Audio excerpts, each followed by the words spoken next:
I've given probably 3 speeches so far on the beach as we look for Henry.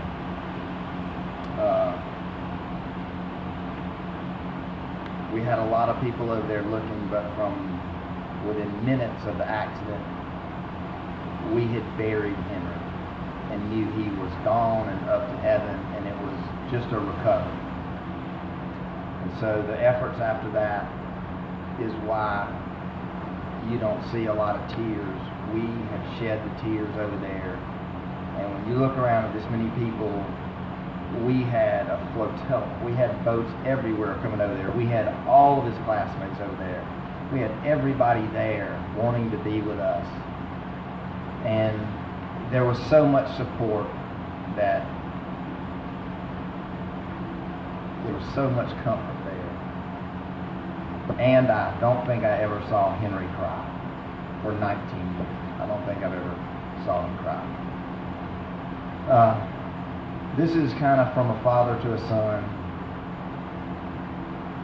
We always say, we love you. Be careful. Call me. From the son to the father, I love you too. I know I will.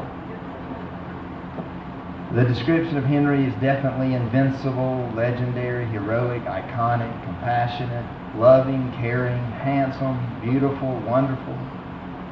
See, Henry had already been there. He had already done that. He already knew that. He definitely was that 40-year-old in a 19-year-old body. Henry was up every morning at 5 a.m. working out with Gavin or heading out fishing. He didn't come home till 12 o'clock, or depending on what time zone he claimed he was in, at 1 o'clock or 2 o'clock. Henry simply could not say no to any friend, and he scheduled everybody into his day. Whether it was an early morning tea time or a fishing trip or a workout, he had to be with everybody. Henry was the life of the party. What you do need to know about Henry is he had a warning label. Do not try this at home. He was dangerous. He lived life to the fullest. He simply could do things other people couldn't.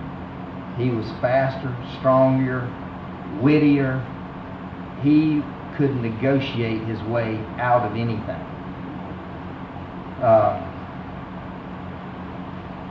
This past spring break, as I did all spring breaks, I rented places last year, this year. I had to go on spring break with them.